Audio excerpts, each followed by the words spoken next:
And to confront the crisis of anti-Semitism at our universities, I will tell college presidents that they must end the anti-Semitic propaganda, or they will lose their accreditation and they will lose all federal support.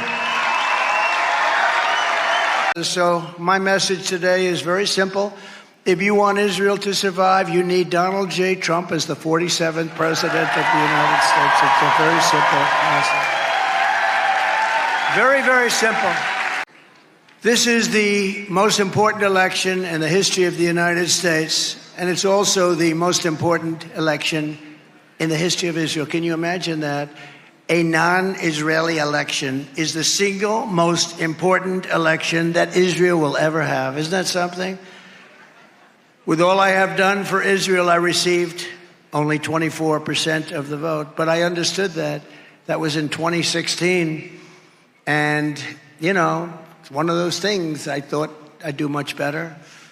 I happen to have a Jewish daughter. I have a Jewish son-in-law. I have 3 Jewish grandchildren. I thought I'd do much better. But I only got 24%. Think of that. And then I became president of the United States and was the best president ever for Israel and for the Jewish people by far. Nobody was worse. I gave them Golan Heights. I gave them the Abraham Accords. I recognized the capital of Israel and opened the embassy in Jerusalem.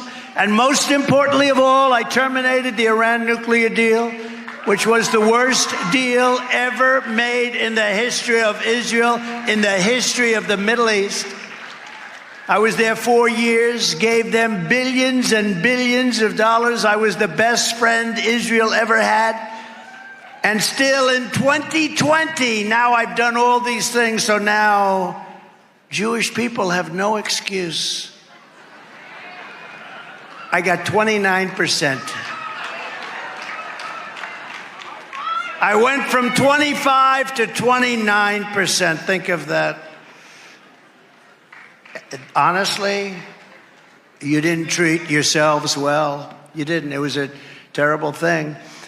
And what made me even more upset about it is the current polling has just been announced. Now, I just announced the polls and I'm now polling at about 40%. That means 60% of Jewish people are going to vote for Kamala or a Democrat.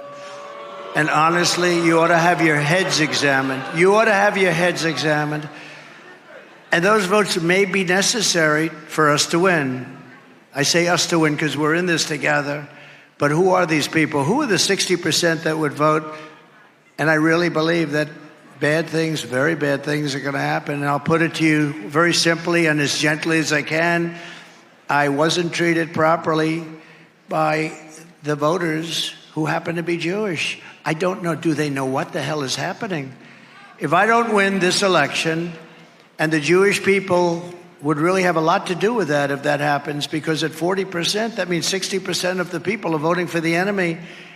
Israel, in my opinion, will cease to exist within 2 years. And I believe I'm 100% right. You know, there's a hat that comes out, Trump was right about everything, and I believe I'm right. And that's a hell of a thing to say, but I believe I'm right. If I do win, Israel will be safe and secure, and we will stop the toxic poison of anti-Semitism from spreading here. All over America, it's spreading. It's spreading like it's never spread before. I've never seen anything like it. I really believe it would be obliteration, and it'll happen quickly, too. It's very close to happening. With your vote, we will reject anti-Semitism in our schools, reject it in our foreign policy. We will reject it in our immigration system. But all of that starts with rejecting Kamala Harris at the ballot box this election.